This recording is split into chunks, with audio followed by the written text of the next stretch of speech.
Assalamualaikum warahmatullahi wabarakatuh. Perkenalkan, nama saya Tria Nova Nurul Azizah, NPM 1901012041, jurusan Pendidikan Agama Islam. Baik, di sini saya dan rekan saya yaitu Poppy Indraini akan menyampaikan makalah kami yang berjudul Keterkaitan Makhluk Hidup dan Lingkungannya. Baik, langsung saja, yaitu pengertian makhluk hidup. Makhluk hidup merupakan makhluk dengan ciri-ciri kehidupan seperti bernafas, bergerak, dan berkembang biak. Menurut pendapat Kimball, makhluk hidup merupakan sesuatu yang mempunyai ciri-ciri yang paling utama, yaitu berevolusi, atau dengan arti lain berevolusi merupakan makhluk hidup pada umumnya serta semestinya mendapati perubahan dalam bentuk hidup. Kemudian, untuk ciri kedua merupakan responsif ataupun mampu menerima rangsangan. Rangsangan dalam kondisi tersebut mempunyai arti yang banyak sekali, baik berupa rangsangan suara, sentuhan, dan lainnya. Makhluk hidup secara esensial adalah sesuatu yang dapat menyempurnakan dirinya sendiri.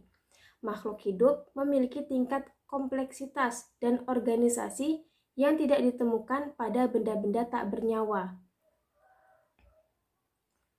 Pada tingkat yang paling mendasar, makhluk hidup terdiri dari satu atau lebih sel. Unit-unit ini umumnya terlalu kecil untuk dilihat dengan mata telanjang. Terorganisasi menjadi jaringan. Jaringan pada gilirannya membentuk organ seperti lambung dan ginjal. Sejumlah organ bekerja sama menyusun sistem organ.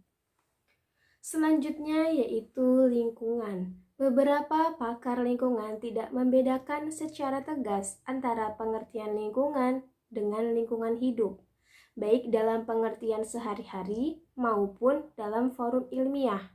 Namun, yang secara umum digunakan yaitu istilah lingkungan, lebih luas dari lingkungan hidup. Menurut Salim berpendapat, secara umum lingkungan hidup diartikan sebagai segala benda, kondisi, keadaan, dan pengaruh yang terdapat dalam ruangan yang kita tempati dan mempengaruhi hal yang hidup termasuk kehidupan manusia. Sedangkan Sujono mengartikan lingkungan hidup sebagai lingkungan hidup fisik atau jasmani yang mencakup dan meliputi semua unsur dan faktor fisik jasmaniah yang terdapat dalam alam. Dari pengertian ini, maka hewan, tumbuhan, serta manusia tersebut dilihat dan dianggap sebagai perwujudan secara fisik jasmani belaka. Dalam hal tersebut, lingkungan dapat diartikan sebagai mencakup lingkungan hidup, hewan, tumbuhan, dan manusia yang terdapat di dalamnya. Menurut Otto Sumarwoto, lingkungan adalah jumlah semua benda dan kondisi yang ada dalam ruang yang kita tempati yang mempengaruhi kehidupan kita. Dari uraian di atas dapat dikemukakan lebih lanjut bahwa antara lingkungan dan lingkungan hidup dipakai dalam pengertian yang tidak berbeda.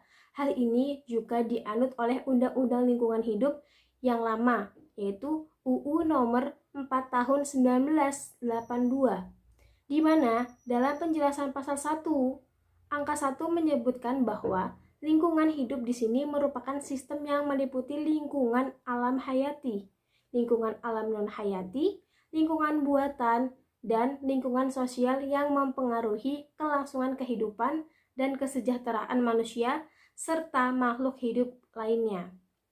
Jadi, dari beberapa pengertian di atas dapat disimpulkan bahwasanya lingkungan dan lingkungan hidup memiliki pengertian yang sama, di mana lingkungan dan lingkungan hidup adalah segala sesuatu yang ada di sekeliling kita, baik itu benda hidup ataupun benda tak hidup, tumbuhan, hewan, manusia, dan segala sesuatu yang mempengaruhi kehidupan kita.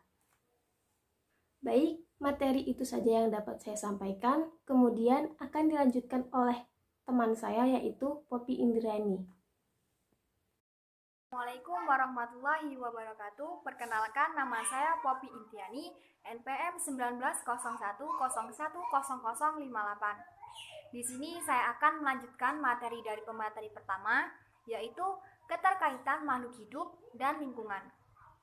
Hubungan antara makhluk hidup dengan lingkungan, baik lingkungan yang berupa makhluk hidup maupun benda-benda tak hidup, membentuk suatu hubungan timbal balik yang rumit dan kompleks. Makhluk hidup dengan lingkungannya yang saling berhubungan di alam biasanya disebut dengan ekosistem. Ekosistem adalah suatu sistem yang terbentuk oleh hubungan timbal balik antara makhluk hidup dengan lingkungannya. Ekosistem bisa juga dikatakan suatu tatanan kesatuan secara utuh dan menyeluruh antara segenap unsur lingkungan yang saling mempengaruhi. Ekosistem merupakan suatu interaksi yang kompleks dan memiliki penyusun yang beragam. Dalam suatu ekosistem, terjadi hubungan timbal balik antara komponen biotik dan komponen abiotik. Komponen biotik terdiri dari produsen, konsumen, dan pengurai. Sedangkan komponen abiotik terdiri dari udara, cahaya, tanah, air, dan mineral. Keberadaan komponen-komponen tersebut dikontrol secara alami oleh alam sehingga terjadi suatu keadaan yang disebut keseimbangan ekosistem. Keseimbangan ekosistem ditandai dengan tidak terputusnya rantai makanan. Tetapi tanpa sadar, sebagian besar aktivitas manusia telah mengganggu kontrol alami terhadap keseimbangan ekosistem. A. Pencemaran lingkungan. Untuk meningkatkan kualitas hidupnya, manusia berusaha memanfaatkan kekayaan alam yang berada di lingkungannya. Untuk meningkatkan kualitas hidupnya, manusia berusaha memanfaatkan kekayaan alam yang berada di lingkungannya. Kekayaan alam tersebut berupa komponen biotik maupun abiotik yang kita kenal sebagai sumber daya alam. Melalui akar pikir manusia, menciptakan peralatan berupa mesin dan alat-alat bantu teknologi tinggi untuk mendapatkan hasil produk yang berlimpah dalam waktu yang singkat. Namun dalam kenyataannya, kualitas yang hendak dicapai masih sulit dijangkau.